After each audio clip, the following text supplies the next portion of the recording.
Sorry, I'm just looking at their little body. Yeah, give me that side story. Walking to the sky, yeah.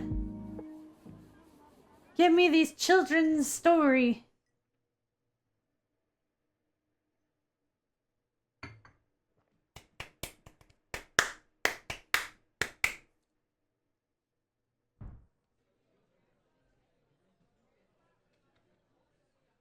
I'm gonna give him an Ash Ketchum voice. What is that in the background with the fucking switches? What's going on back there?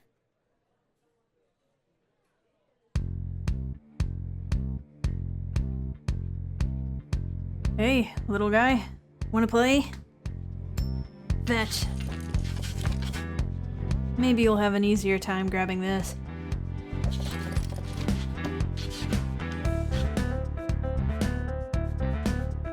What else do we have here?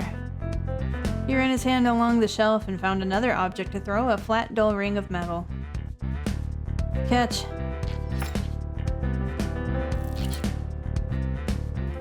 The bot took its prize and left.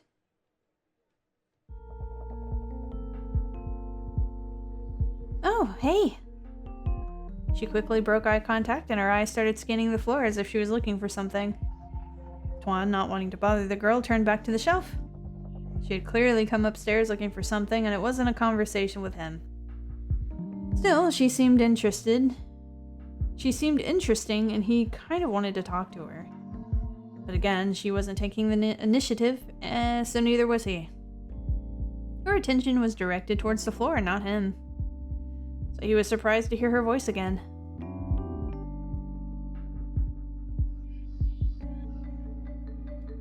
Hey. Yeah. I was just wondering, did you happen to see a ring here? A ring? Like a... Oh, like a ring. Yeah, I'm pretty sure I took it off and left it here somewhere. No, I don't think I remember seeing a ring that looked like that. She hadn't actually described the ring to him, he realized. Are you sure? It's just a simple metal band, no fancy etchings or anything. A metal band? Not like Metallica kind of metal band, but you know, like a piece of jewelry? Tuan suppressed an urge to get into a, well, actually, argument about heavy rock versus metal, and which side of the divide Metallica fell on. You mean just a metal ring? Yes, I'm looking for a metal ring that looks like a metal ring. Kind of like a washer, right? But smooth? I guess. Tuan's blood ran cold as he recalled the object he'd happily surrendered to the robot just minutes earlier. Yeah. I think I saw something like that. There was a little bot up here playing with some metal objects just before. One of them looked kind of like a ring. Oh, great. Is it? Oh, God. Oh, you don't need to. It's no problem. I could swear it was right around here. It wasn't. Sorry, I think it might have run off with it. Oh, you don't need to apologize. I mean, it's not like it was your fault, right? Yeah. He mentally cringed at the way he said haha instead of laughing like a normal person. Well, thanks for checking. I'm gonna go see if I can find that bot.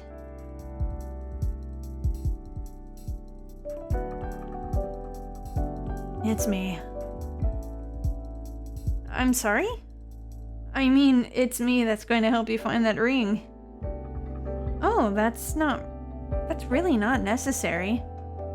Tuan couldn't tell whether she simply didn't want to impose or whether she really thought she didn't need his help. He decided to shoot his shot. I've got nothing better to do. And I know this place pretty well. You're new here, right? Let me lend you my limited knowledge of how this cafe is laid out. If it's not an imposition, I'm happy to help. To be honest, she was imposing a little. Then again, this situation was mostly his fault.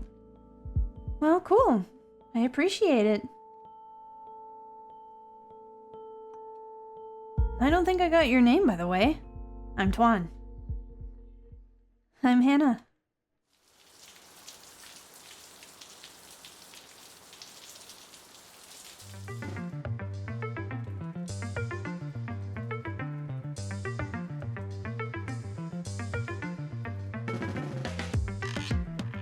So does this ring of yours have any special significance? Special gift? Some kind of sentimental value? He hoped it wasn't. It's kind of a reminder of who I used to be. Back when I was going through my whole goth phase. I used to wear 10 rings every day, if you can believe it. Now I just have one. Hang on, goth phase? Yeah, you know, goth rings. It didn't last long though. Turns out going full goth is super expensive. I guess I was drawn to the idea back when I had a brief obsession with death. I also wrote a lot of really bad poetry. Pretty cringe, eh? It's not that cringe. Can't judge a person by their poetry. And I was never a goth, but I've been to a few emo concerts in my time. Sure, but you go to emo concerts, so I'm not sure if you're a good judge of what's cringe or not. I mean, the lion's share of bad poetry is definitely written by teenagers. Speaking from existence, huh? You got any old Tumblr blogs I can look up? I bet you reblogged some real deep MCR gift sets. Don't worry, I'm not actually gonna try and find it. You've got plenty of chances to embarrass yourself in real life. Keep the shameful posting hidden. Burn it if you must. I just don't think it's a bad thing to have written shitty poetry. The whole trying to find beauty in death thing feels pretty childish looking back. My emotions were turned up to 11 thanks to puberty. But I think there is more to it than that. I remember how it felt, becoming an adult, but not being treated like one. Still stuck in the kid-friendly version of life. If you live out in the suburbs, everything is so sanitized.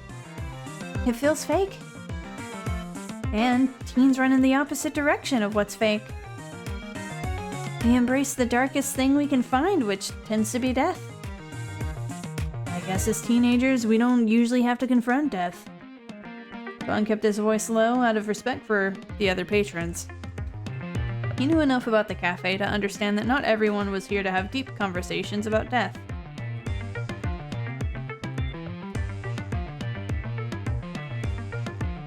Maybe not most, but I guess you could say I'm an exception. You want to ask a question, don't you? But you're not sure if you're allowed. That's a big assumption. Am I wrong? I'll take that as a yes. And I'll take your continued silence as further confirmation. Okay, you're not wrong. I just don't want to make you uncomfortable. The feeling's mutual. You're not sure you're allowed to ask, and I'm not sure I'm allowed to tell. You're definitely allowed to tell. Sorry, I don't mean to sound pushy. You don't have to tell me if you don't want to. You don't have to treat it like a question that needs answering. Not a question, more an invitation. Right.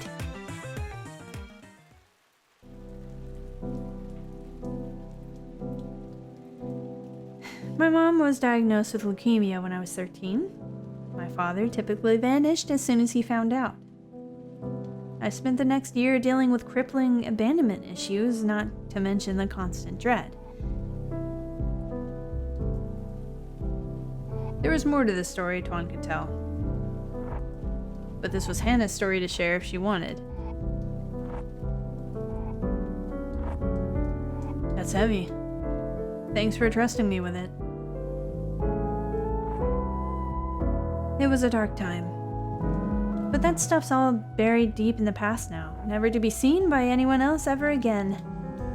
Unless you can count my old Tumblr, which I forgot the password to, so I guess that'll be out there forever. A monument to my shame. I think you can send down a takedown request. The site has to honor it. They send a message to the blog, and if it doesn't respond, away it goes. I wasn't really looking for a solution to that problem. But your advice sounds pretty useful, actually. I might give it a shot. I'm really good at offering unsolicited assistance. For example, one time this girl came to me looking for a missing ring and I told her I'd help her find it. Wow, cool. I hope the story ends with you actually helping her find it.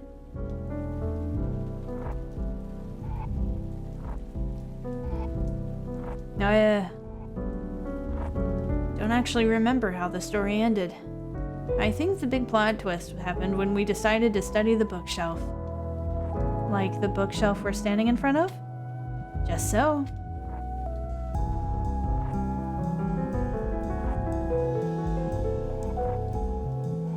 Can we stop now? I appreciate the commitment to the bit, but the ring's not here. The bookshelf had a few nooks and crannies a bot could hide in, or hide a ring in.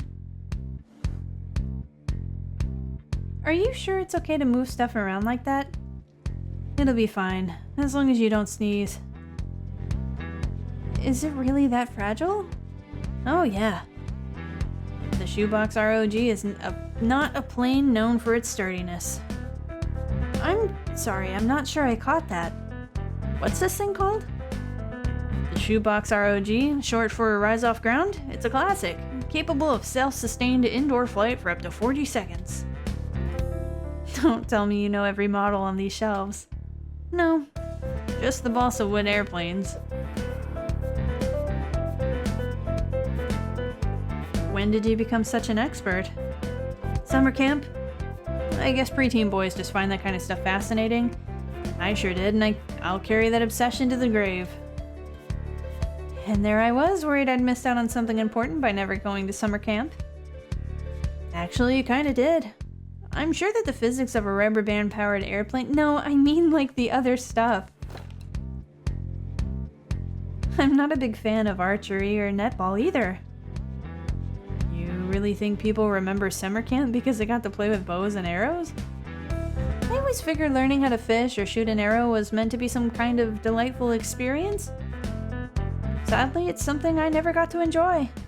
The bows and arrows are probably the least interesting part of the archery station. The fun part is going to the archery station during your free time and running into a friend and saying, "Hey, I haven't seen you since breakfast."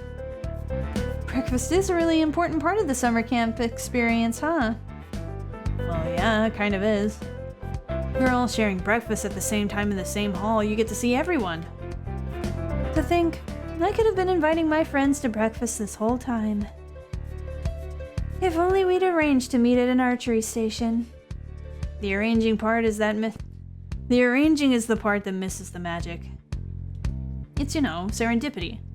That's the good bit. Right, so you go to summer camp to have serendipitous encounters with your friends. No. I didn't know anyone the first time I went.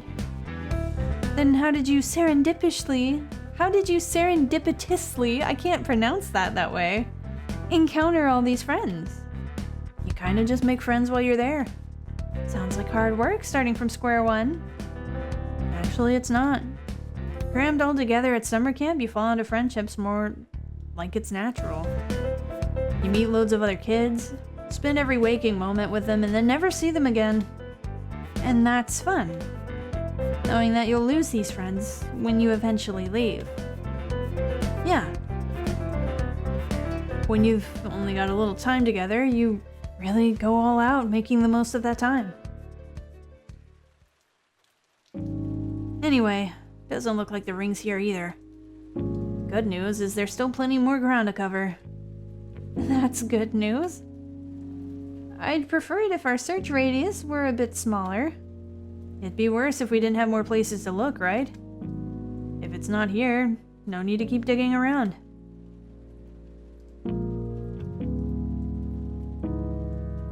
You're the first person I've met who seems to see good in expiring relationships. I think part of me is afraid that all mine are temporary. The opposite of that is much worse. For example, when someone new moves into your neighborhood, it's like, oh, we should have them for dinner sometime. Sometime is meant to be next week, but then it turns to next month. And you keep putting it off until eventually you spend years living next door to people you know nothing about. There wasn't a sense of urgency to the relationship, so it never evolved past how do you do's, Like those people in your life who are always there. You take it for granted that they'll never leave and forget to enjoy the moments you have together. And then you wake up and they're gone. The best friendships I ever had were the ones with a built-in expiration date. You've thought about this a lot.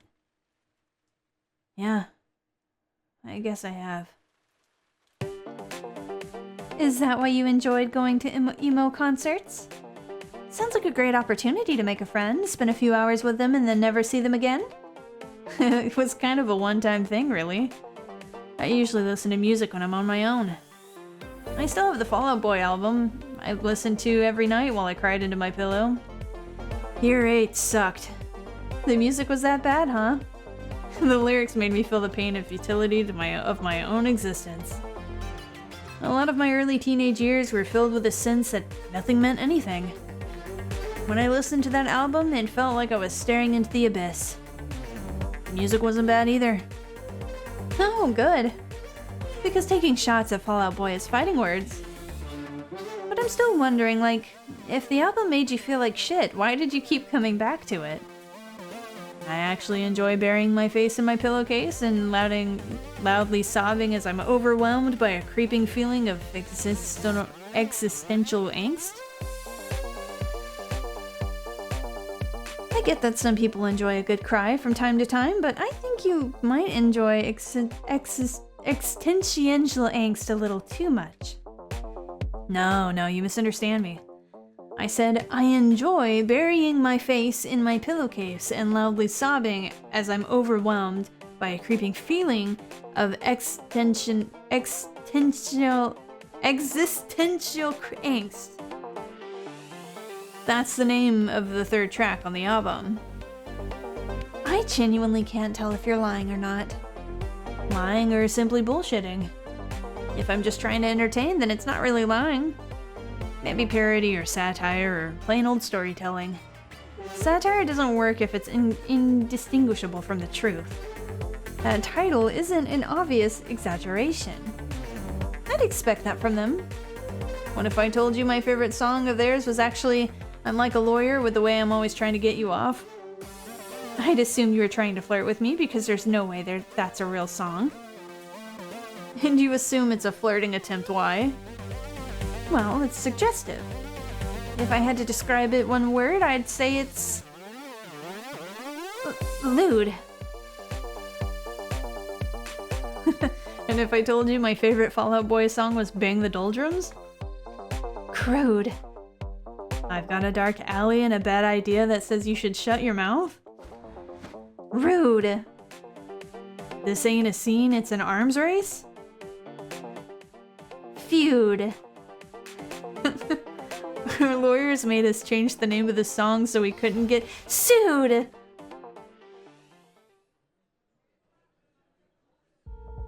Well, that's all there is to see at the mezzanine. No ring, no bot, so... I'm sorry I couldn't be more helpful. Don't be silly. You helped me check all the little nooks and crannies. And besides, you kept me company. Frustrated searching becomes a heck of a lot more enjoyable when you're hanging out with an alright guy. Huh. Nice. Could be, yeah. That's a solid theory.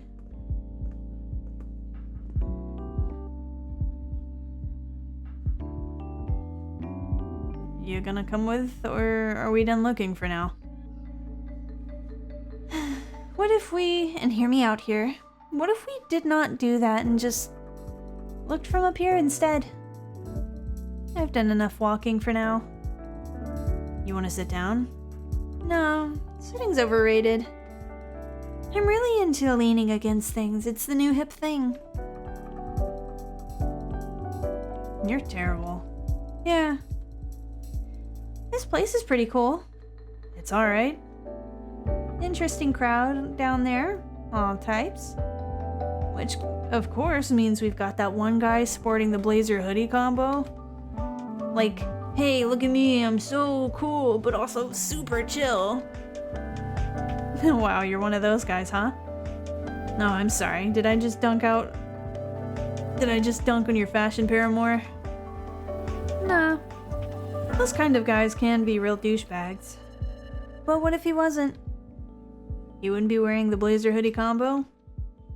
Oh no, the blazer hoodie combo is something he has a deep sentimental attachment to. His father left when he was young, leaving him only his grandfather to look up to as a father figure. When his grandfather tragically passed, Blazer Hoodie's older brother took that place. He loved his older brother who ran track and was the coolest jock in town. The blazer was all he had left of his grandfather, and the hoodie was his brother's last gift before heading interstate for uni. But his brother was killed in a sudden car compactor accident that winter, and he never came home from uni. So whenever our boy finds himself feeling lonely, he puts on his grandpa's blazer and his brother's hoodie, and he goes out to drink to their memory. Have you been waiting to use that this whole time? Nah, I just like to think about people's inner lives. It's what I do on the tram. When everyone else is buried in their phones, I'm people watching. Damn. The only way I can get myself out of the house is by telling myself, nobody's watching, nobody cares, they're all in their own little worlds. And you have ruined my day, you brigand. I'll never walk free again. They don't see you. They see whatever they want to project onto you. That guy down there? Maybe he is just a douchebag. All we have is our theories. And those reveal more about us than anyone else, don't you think? I've never thought a day in my life, and I don't intend on starting now. Clearly. Look, it's easy to play on stereotypes, saying, that guy dresses like a wanker. But where's the fun in that? People aren't always what they seem. I like coming up with dark and macabre backstories, just the worst stuff. Darker than the ones you just told. Yeah, but don't worry about it. Come on, you wanna? No, I'm not going to. Sorry, it's one of my rules. Some people find healing in sharing dark thoughts. But I don't think I'm great at judging. Gage? Is that how you spell Gage? Da-da-da. I don't think it is. I think that's incorrect. But I don't think I'm great at gauging what's good for me when sharing. I end up oversharing and then I spiral until I'm in a bad place. So, no stories for tonight. Are you wondering if you're allowed to tell? Because I think we're at the point where you shouldn't have to wait for me to ask. My rule isn't to protect the audience. It's to protect me. And buddy, we're still at the point where there are still questions I'm not gonna answer.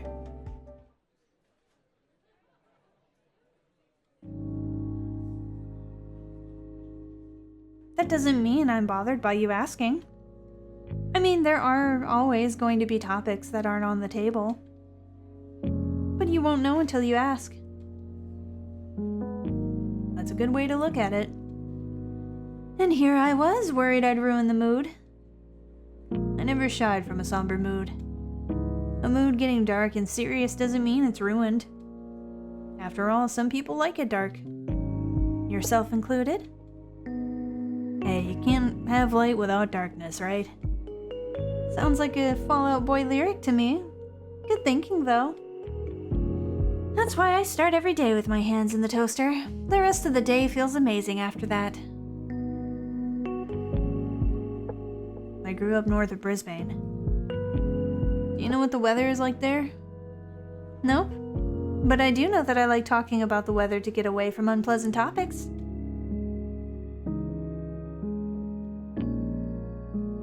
It's downright tropical. Not a bad day in sight. Good weather all year round. Stormy days don't exist for the purposes of this conversation. But some days it'd be bloody gorgeous out, and I'd go for a walk and see nobody out. Just a total ghost town. Sounds like a lame place to live. Yeah, kinda. Thing is, without bad weather, there are no good days. Every day is the same, it's boring. But here in Melbourne, nobody squanders a good day. After winter, we're clawing at the walls for a hint of sunshine.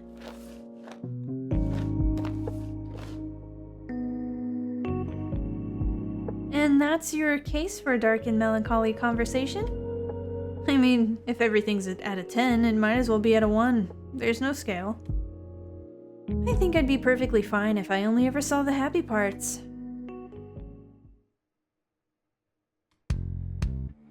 It's a contradiction, isn't it? The people most obsessed with finding happiness always seem to be the most unhappy. Well, duh. They're so obsessed with pursuing happiness because they themselves don't have it. The opposite of happy isn't sad. I think it's emptiness or a general lack of feeling. You know, comfortably numb. Like, clinical depression isn't just about being miserable all the time.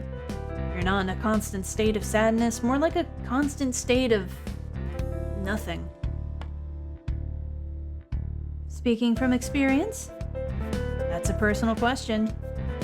And I was hoping for a personal answer. You don't get to wax philosophical about your emotions and suddenly clam up when I'm the one asking you about them. A medical condition goes a little beyond the realm of talking about emotions. Let's just say that I'm no longer medicated for clinical depression. No longer as in you were at one point. Yes, that was my extremely subtle implication. Great. Let's dance around the subject. I love that. Why make it easy? You really love talking, huh? Is that a complaint? Not at all.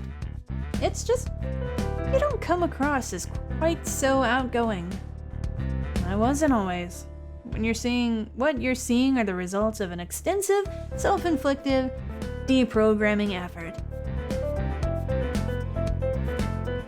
That's funny. I guess I can kind of see it, but I didn't want to assume given that it's okay. You can say Asian. If you're trying to deduce my childhood based on stereotypes of second-generation Asian kids, you're not far off. Growing up in a household where being well-behaved was synonymous with being quiet and out of the way, you tend to end up pretty meek.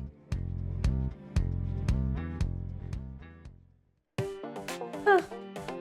When you talked about Asian parents, I was thinking more about, like, academic achievement? Oh, you're not there either. Like many immigrant parents, they want their son to be more successful than they are. But my mother was an MD and my father was an OD, and I'm still not quite sure what's supposed to be on another level above that. Oof, sorry about your dad. No, doctor of optometry. It was a big disappointment to my mother's parents, who were hoping that their daughter would go for an ophthalmologist instead. Wow, that's kind of embarrassing. I know it sounds like I'm joking, but my family is the strictest of the strict. Like graduate second in your class and then have your mother tell you at your graduation that you could have been first if you hit the books a bit harder level strict. Dang. Walking, talking stereotypes. How dare they? My mom never dropped that shit on me. On our drives to her chemotherapy. Okay. You knocked him the fuck out. Ugh. I can't beat that. What, you mean you don't want to spend the day dwelling on the worst moments of your life? Come on, dredging up childhood traumas is everyone's favorite hobby. Where's your sense of the macabre? I know it's macabre, but I can't every time I read the word. Oh well. Usually I have to dredge up my childhood traumas with someone. Alright. I accept cash, card, and signed photos of Brendan Urie. Alternatively, we can just talk about happy things instead. How do you like cats? All cats are bastards. Agreed. So much for happy thoughts. But they are happy thoughts. Cats may hate me and I may hate them, but I like looking at them.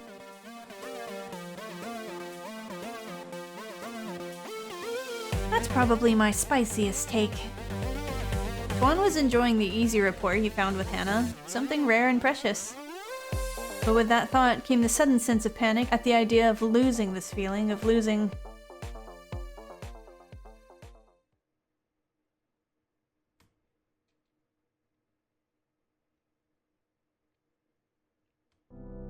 Are you okay? Yeah, I'm fine.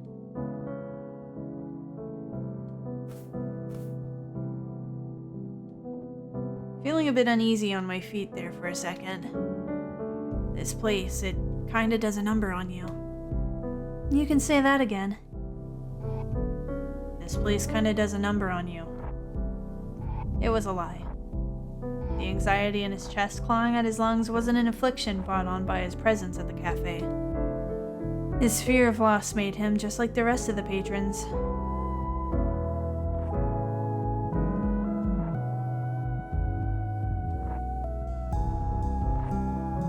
I'm sorry I've wasted so much of your time. What? You don't have to apologize for that. If you're spending my time, then I guess I'm spending yours too. And for a moment the two said nothing, simply enjoying each other's company. Hey, are you... Shh. Can you hear it? Hear it?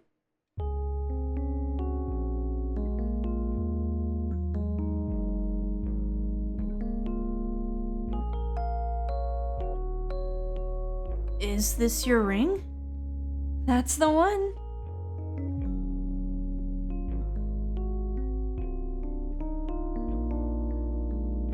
Great.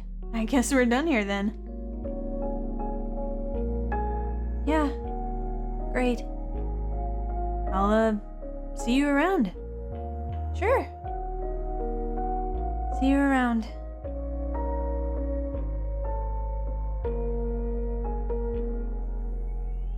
Tuan watched her go, regretting how quickly he'd dismiss her. His mind raced, searching for an excuse to call her back and continue their conversation. Was he meant to yell something like, "Hey, you've got spaghetti on your sweater"? With every step she took, the warmth in him faded until she was gone and he was left empty and cold. Damn it.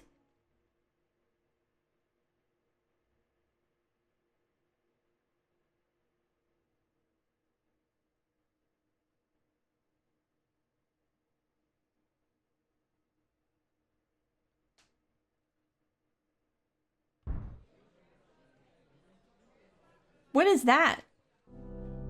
A dart. Tuan loved darts.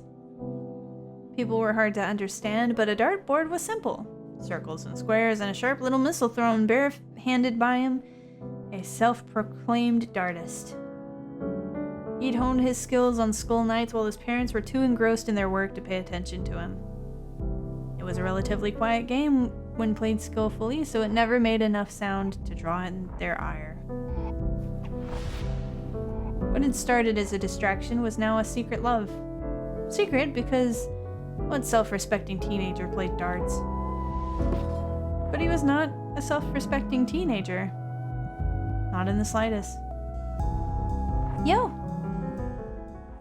Hey, I haven't seen you since breakfast. Oh, hey! You know that would only make sense if we actually had breakfast together, right? Shut up.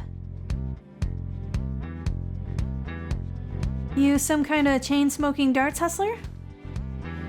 I wish. So you're not gonna teach me how to play? Nah, I'm really not any good. Dude, you just hit 2 bullseyes in a row. Yeah, that's the problem. Each segment of the board is worth a different number of points. You start with a fixed number of points, usually 501 or 301, and then you throw darts and deduct the amounts from your number. The trick is, wow, all of my interest is gone instantly. How'd you get so good at that? practice. That's the full extent of my darts knowledge anyway, so you're not missing out on anything. And besides, there are far more interesting things around here than this dartboard. More interesting than a dartboard. This day just gets better and better. Then follow me. Where are we off to? What is it they say? Show and don't tell?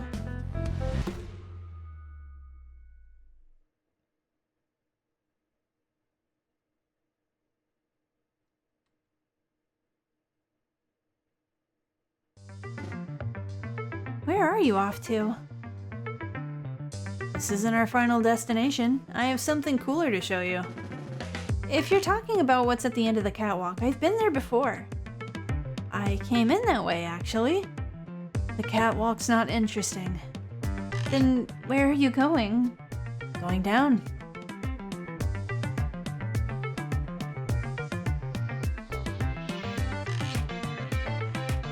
You think you're funny? Often. But you know when you just want to eject yourself from a conversation? When you find yourself in a social situation that you can't wait to get out of? Wow, rude. No, I never get the chance to make those big grand exits that I'm always dreaming about. Sometimes you just gotta seize the moment or whatever. You'd rather make a dramatic exit than keep talking. I allow myself to do it sometimes, as a treat. So now what? Making a grand exit wasn't the only reason I jumped down here. Oh, so that stunt wasn't the main attraction? You wanted something interesting, I'm just trying to deliver.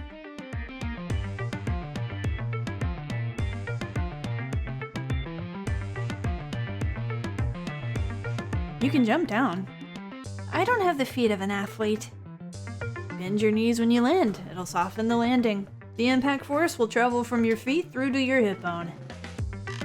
You're real eloquent when you've got a captive audience, aren't you? Yes, young cricket. Don't lock your knees. The more you say, the less inclination I have to listen. You talk in paragraphs, my dude. Whatever. Hup. My method works. Oh, what's this little guy doing here? These little wait bots that make up for the lack of employees. These are the little wait bots that make up for the lack of employees in the cafe. They're all different. I love it.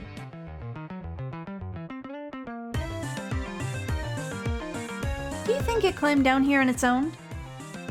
It's not outside the realm of possibility. I wouldn't bother it. Try and stop me. We probably shouldn't mess with it.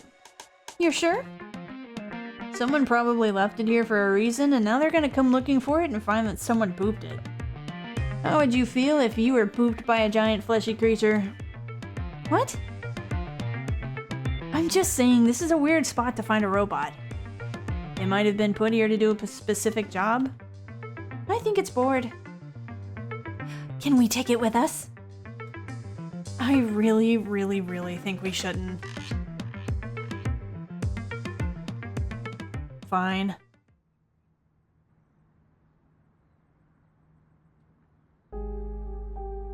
Is this what you wanted to show me?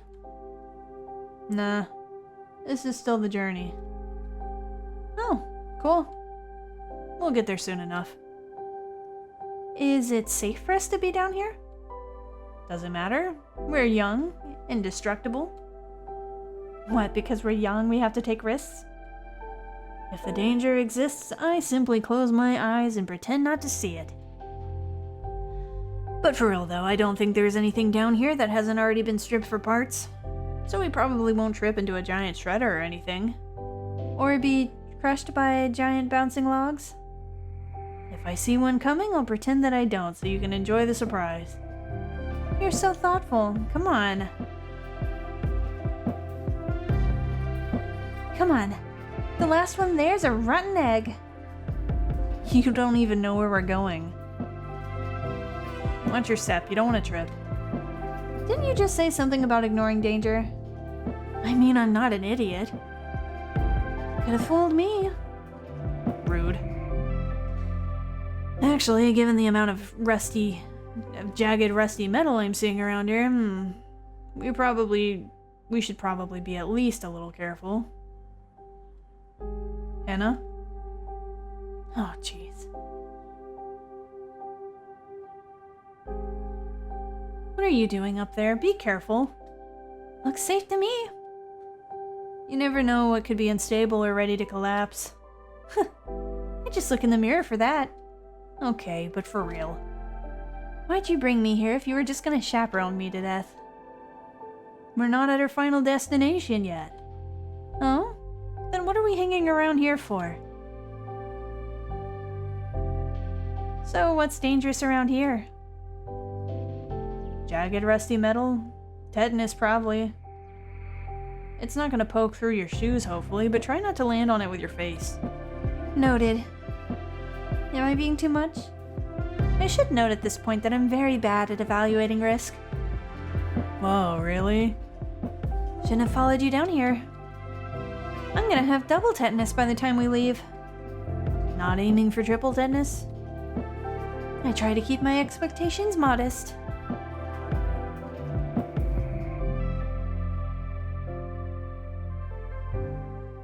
Is this it?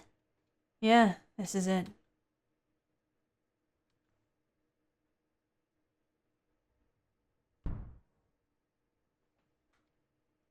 How long is this side story, girl?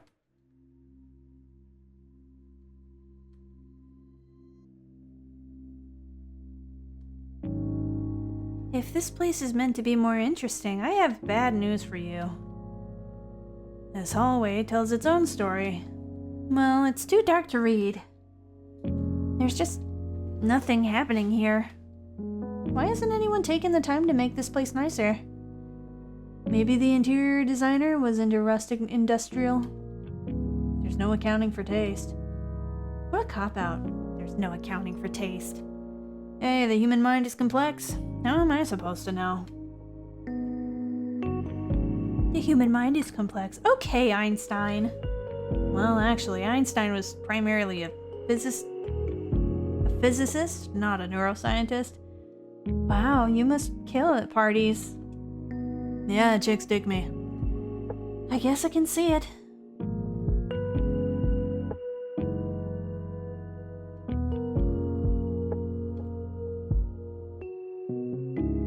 Careful, don't hurt yourself. Do I look like someone who's worried about hurting himself? You're looking more like one of those tour guides who has to walk backwards everywhere. They're not known for being prone to accidents, are they? Hey, you never know. I had this friend who was touring uni campuses. His guide was so distracted by walking and talking that he toppled right into a fountain. And what's more...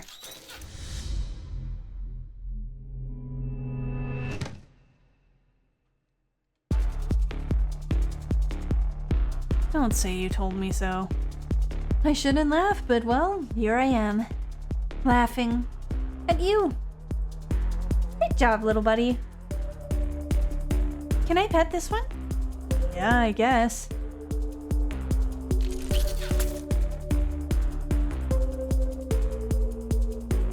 Yeah. Got a little peach. A little peach and you run away. Why did you do that? Why did I do what? Tell me it was okay to pet him. I thought you wanted to pet him. Yeah, I wanted to, but I wasn't asking for your permission. Girl, what? You just seemed really bothered when I said not to touch them. The other times, I mean. I didn't need your permission. I was asking your opinion. You know, since you seem to be such an expert on this place. Like, hey, any risk associated with what I'm about to do? Help me make an informed decision. So imagine my utter shock when I actually listen to you for once and literally get bitten for my troubles. I'm sorry. Are you okay? I'm fine. I'm fine. I didn't want to disappoint you by saying it would be a bad idea. Stop being a coward. Tell me what you think, not what you think I want to hear. I'm sorry. You're forgiven. But that little milk bottle shit isn't, pinching bastard. Hey. That little milk bottle shit tripped me first.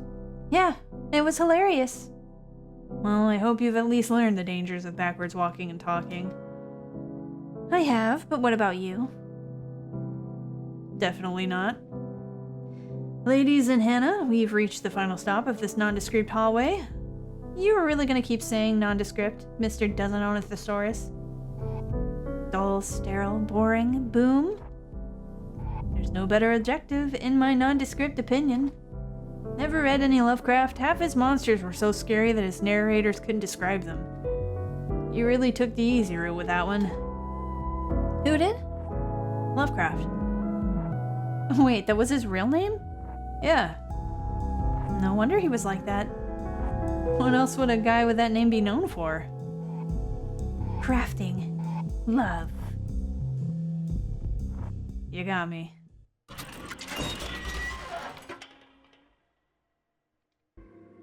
They emerged into a storeroom, shelves stacked with dusty jars full of mysterious glowing liquids. Hannah wondered briefly if any of their contents were edible. Huh. Why are these all the way out here? Try reading the labels. I can't read whatever language that is. It's Latin. Casual flex there, smarty pants. I have an ad hoc understanding of Latin words, phrases, etc. I'm going to kick your ass. And you would be so well justified in doing so. How long were you holding on to that hilarious Latin joke for?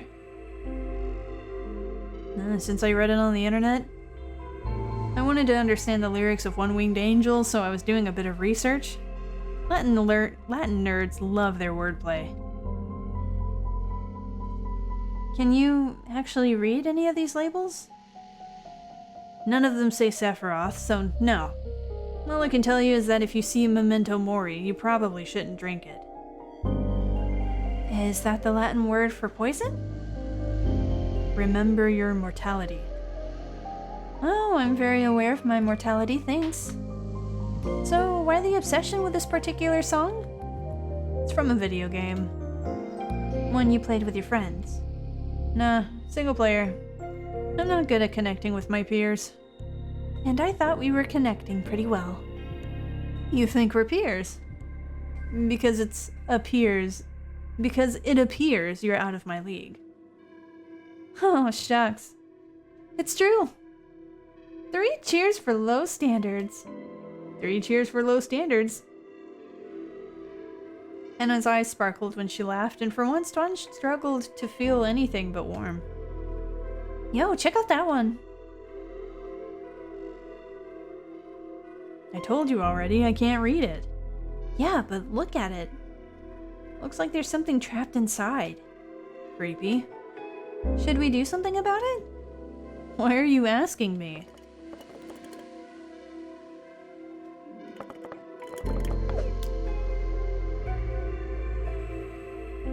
Whatever's in it wants to get out. I'm not sure it's a good idea to mess with this stuff. What if it's a genie or something? Oh no, is that the sound of impending litigation? I guess I can't stop you either way.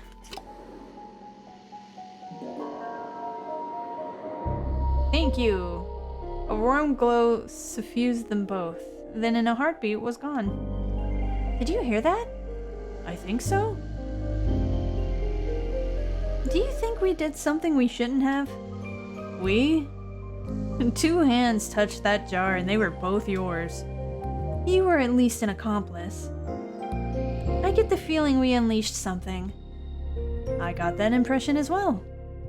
Was it a mistake? It was gonna shatter on the ground anyway. I don't really think we changed the outcome of the situation. Well, even if we did set an evil spirit free, I'm glad we came here. I'm glad we came here too. You ever get that feeling like you've already committed to a decision, but you're not yet sure if it'll lead to something great or something painful? Are we still talking about the jar?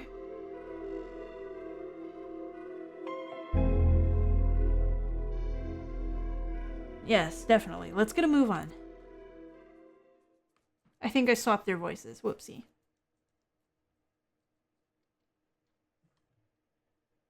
Sure, our final destination's right through there. Right through here.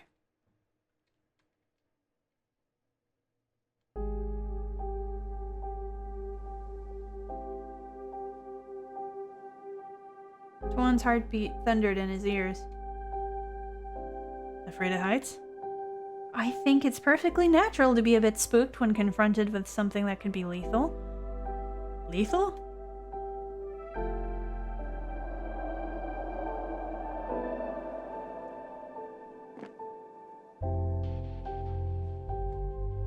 Nothing to be afraid of.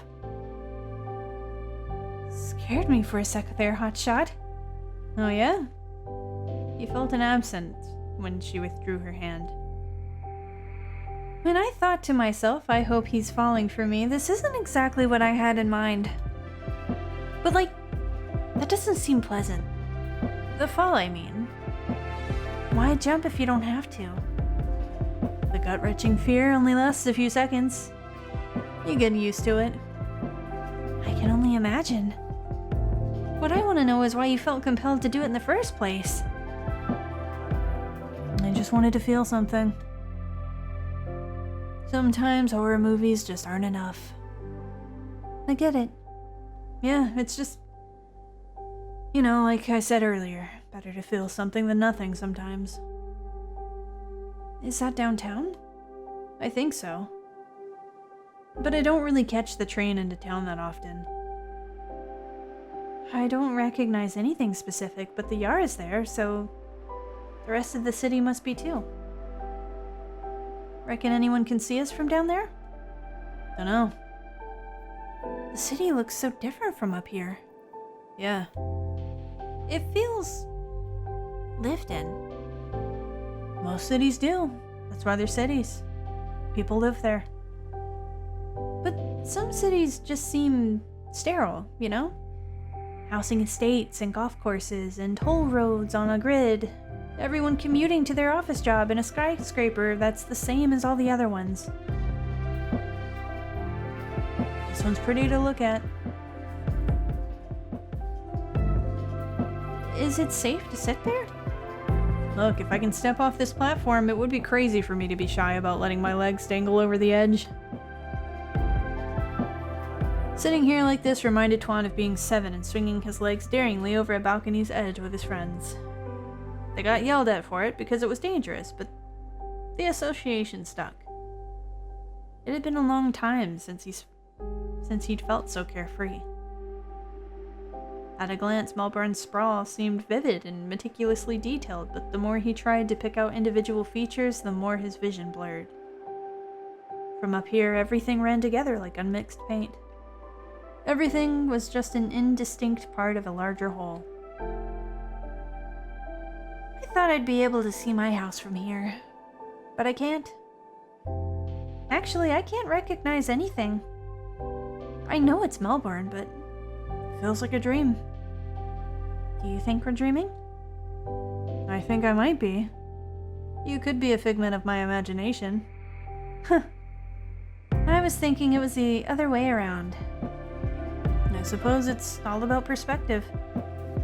Considering how many dreams end with the sensation of falling, this is certainly an appropriate place for it to end. I don't really want it to. Me neither.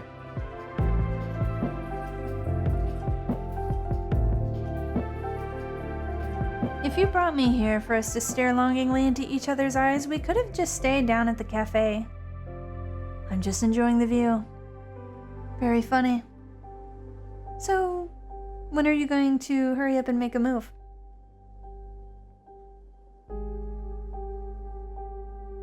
What took you so long? Far easier to say something clever than to say something sincere.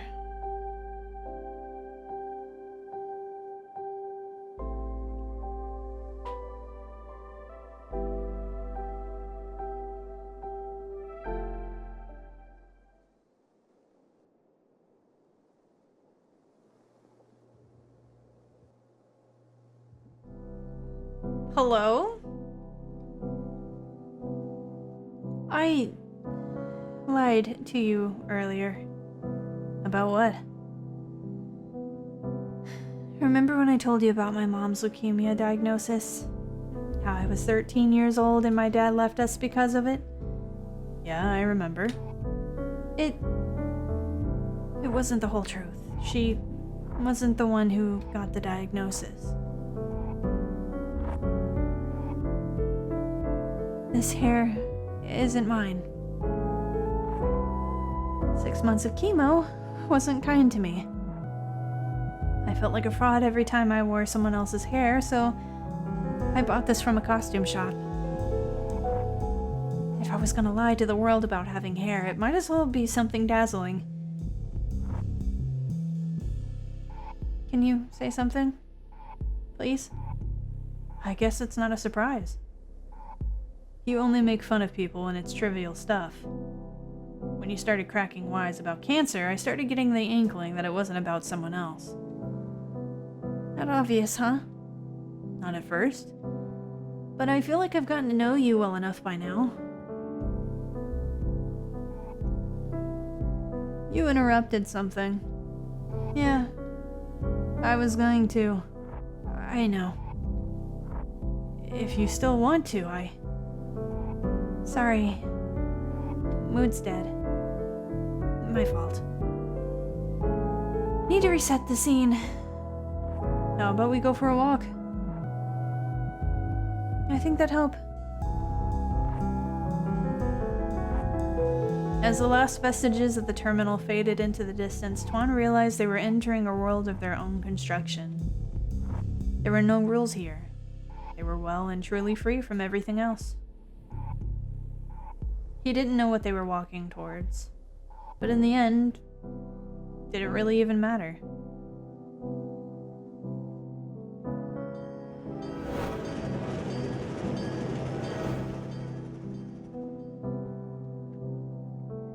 For a fleeting moment, Tuan felt oddly at peace despite everything. Hannah had trusted him with her true self. But with affirmation came fear. Fear of what came next, of the moment after that and the one after that. He closed his eyes, suddenly finding it hard to breathe. Hannah's gentle touch on his back pulled him back into reality. Are you okay? I'm fine. It's just an anxiety attack, don't worry about me. Just? Was it the height? From sitting on the edge? No, they never happen when I'm there. Never. It's only when everything's fine. When everything's safe. Because when everything's good, I know it only takes one bad moment to bring the whole house of cards crashing down. Was it what I said before? Not what you said. What I didn't say. What didn't you say?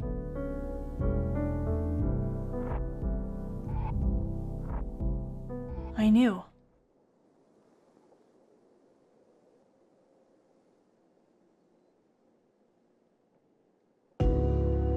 I've known cosplayers. I can recognize a good wig. You knew. Yes. I wouldn't have had the courage to keep talking to you otherwise. The best friendships I ever had were the ones with a built-in expiration date. Yeah. Okay. I think I get it now. All Tuan saw in her eyes were betrayal.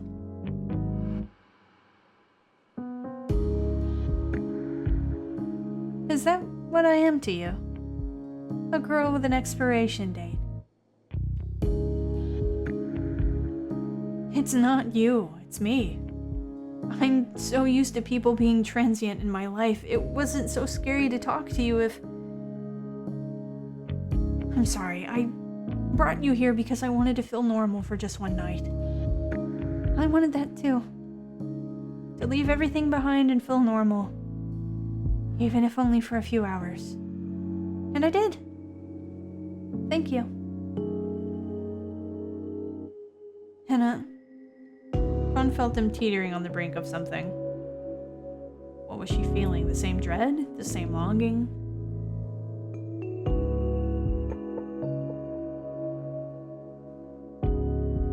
Tuan felt Hannah shaking in his arms, hot tears soaking through the fabric of his shirt. But not just her tears. He realized he was crying with her.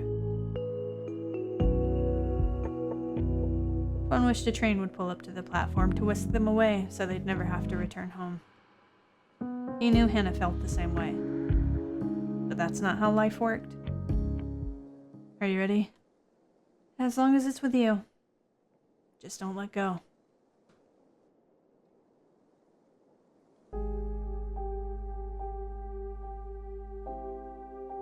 Grow? Hannah's fingers dug into his skin in the first terrifying seconds. He couldn't blame her. Upside down, falling like a rock towards the center of Melbourne, Tuan saw something new in Hannah's eyes. It seemed as though the wind had stolen their words, leaving only silence. They walked in lockstep, each dragging their feet. I don't think we can walk any slower. Try me. I can do this all day. You came out tonight looking for something very specific. Yeah. I'm not sure that's me. I think it might be. But if it's not, I guess I'm okay with that too.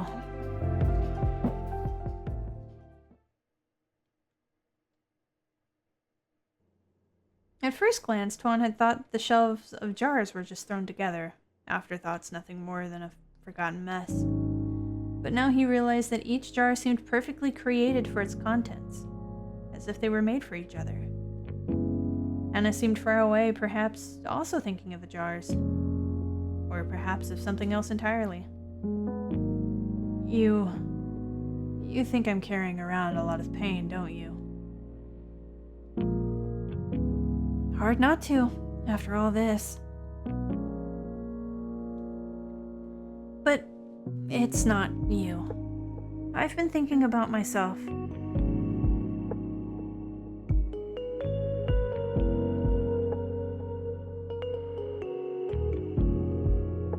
I assumed you were carrying a lot of pain. Not because you did anything to make me think that.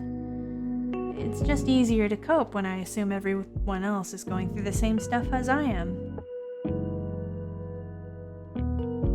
That said, I reckon I figured something out about you. You like me. No way, I thought this hand-holding business was strictly platonic. I want my money back. I just gave you a new piece of information, you dingus. What?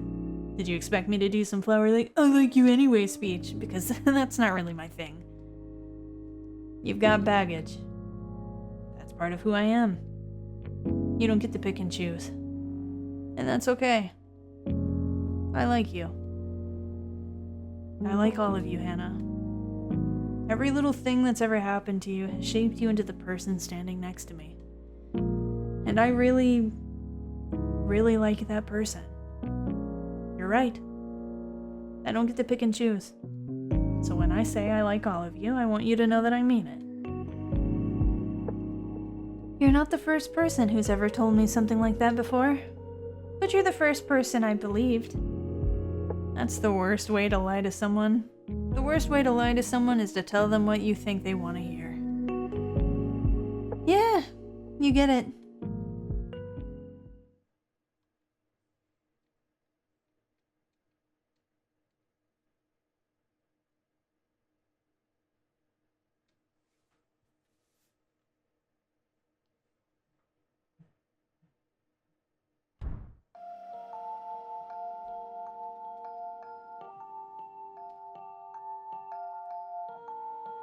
Are you ready to do this?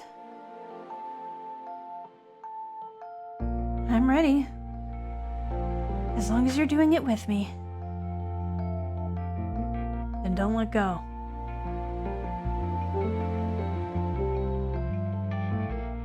Tuan waited for the moment he knew was coming.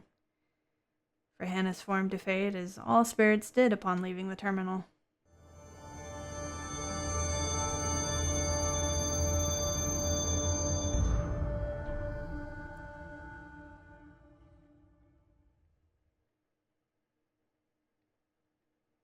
But the moment never came, and there she was on the other side, her warm fingers intertwined with his. Are you? I'm still here. I go in for my last round of chemo tomorrow. So are you gonna hurry up and kiss me already? That's a fucking square mouth.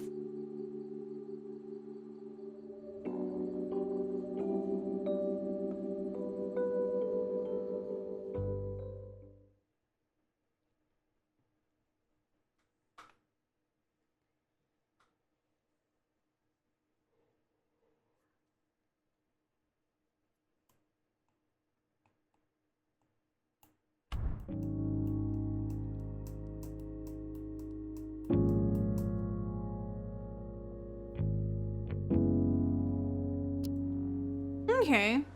Well, we've done that too. I can view their story, but they're not there anymore.